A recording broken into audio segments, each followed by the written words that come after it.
আসসালামু আলাইকুম রহমতুল্লাহ। প্রিয় দর্শকবৃন্দ, আপনারা দেখছেন গতকালকে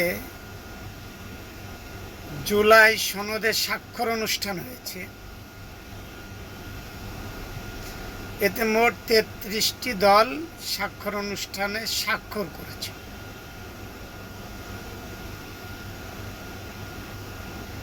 জামাত ইসলাম বলছে, জামাত ইসলাম এতদিন ধরে আন্দোলন করে আসছে যে জুলাই সনদের আইনি ভিত্তি দিতে হবে। এনসিপি বলছে জুলাই সনদের আইনি ভিত্তি দিতে হবে। ইসলামী আন্দোলন বাংলাদেশে বলছে জুলাই সনদের আইনি ভিত্তি দিতে হবে। কিন্তু বিএনপি জুলাই সনদের আইনি ভিত্তি কখনো চায়নি, এখনো চায় না।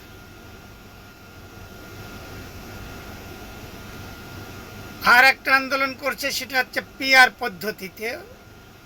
জামাত ইসলাম চাচ্ছে যে উভয় পিআর পদ্ধতি হবে। এনসিপি যাচ্ছে যে না, উচ্চ কক্ষ হবে, নিম্ন কক্ষ হবে না। এই একটা আন্দোলন চলছে। আমি আসলে এই কথাটার জন্য মূলত চাইনি। সেটি হচ্ছে কালকে যে জুলাই সনদে স্বাক্ষর হলো, এই স্বাক্ষর অনুষ্ঠানের দিন যারা আমাদের জুলাই যোদ্ধা, তাদেরকে বাংলাদেশের পুলিশ বাহিনী, অর্থাৎ যাদেরকে আমরা পেটোয়া বাহিনী বলি, তারা আহত করেছে। এটা আসলে খুব মর্মান্তিক একটা ঘটনা, যেটা আসলে মেনে নেওয়া যায় না। এখন প্রশ্ন হচ্ছে, জামাত ইসলাম যে জুলাই সনদে স্বাক্ষর করলো, এটা কি ঠিক করেছে কিনা? তাহলে একটা জিনিস স্বাক্ষর করলো ৩৩, খালি জামাত ইসলামের সমস্যাটা কেন? যারা টোটাল জুলাই সনদ চাই না, তাদের কোনো সমস্যা না, খালি জামাতের সমস্যা কেন? তার মানে যারাই করছে তারা উদ্দেশ্য প্রণোদিত করছে, ১ নম্বর। ২ নম্বর হচ্ছে জামাত করলো কেন? জামাত তাই না আন্দোলন করতে, তারপর সই করছে। অর্থাৎ দেশে যদি এইটা নিয়ে এরকম অবস্থায় থাকে, তাহলে কি দেশ কোনো উন্নতির দিকে যাবে না? দেশকে একটা স্থিতিশীলতার দিকে আনার প্রয়োজন। তা আমার প্রশ্ন হচ্ছে যে 100% যেহেতু পারা যাবে না, সেই জন্যে জামাত ইসলাম করছে কি, এটা সই করছে এই জন্য যে না, এখন যে পরিস্থিতি দেশের আইন শৃঙ্খলা পরিস্থিতি টোটাল ভালো না, এবং এইটা যদি অবস্থায় থাকে তাহলে আরও খারাপ পরিস্থিতির দিকে যাইতে পারে। সেই জন্য এটা করছে যে না, সইটা করি, এরপরে আরও ধাপে ধাপে কাজ করা যাবে। দ্বিতীয় কথা হচ্ছে, এনসিপি এনে ফতোয়া দিচ্ছে। প্রশ্ন হচ্ছে, এনসিপি কি জামাতের সাথে আছে? নেই। এনসিপি যখন প্রধান উপদেষ্টার সাথে গেল, তখন তারা কার সাথে গেছে? তারা ফখরুল ইসলামের সাথে গেছে, তারা জামাতের নেতার সাথে যায়নি। পরে যখন বিভিন্ন দল এক হওয়ার চিন্তা ভাবনা করছে, বিভিন্ন ইসলামী দলগুলো, তখন ইসলামী আন্দোলন বাংলাদেশ এবং জামাত একই কাতারে আছে।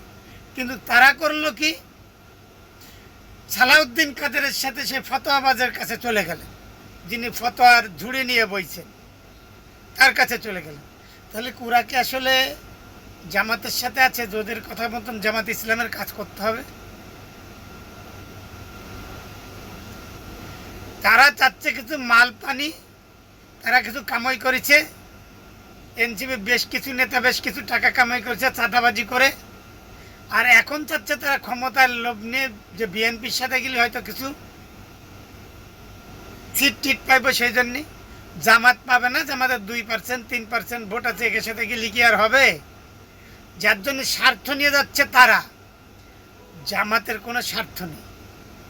জামাত জনগণের জন্য কাজ করছে, জনগণের যেটা মঙ্গল সেটার জন্য কাজ করছে। দেশে যদি একটা অরাজকতা তৈরি হয়, তাহলে সেটা জনগণের জন্য ভালো হবে। তাই জামাত ইসলাম চিন্তা ভাবনা করেই সিদ্ধান্ত নিয়েছে যে না, এই মুহূর্তে এইটি আমরা স্বাক্ষর করি। আমি ব্যক্তিগতভাবে বলছি যে জামাত ইসলাম যদি ক্ষমতায় যায়, এই স্বাক্ষর ছাড়াই প্রত্যেকটা জুলাই যোদ্ধা তার অরিজিনাল মর্যাদা পাবে। জামাতে ইসলাম ছাড়া অন্য কেউ ক্ষমতায় গেলে কেউ কোনো মর্যাদা পাবে না। জুলাই যোদ্ধা না, বাংলাদেশি কেউ কোনো মর্যাদা পাবে না। ভারতীয় যত আছে সবাই মর্যাদা পাবে।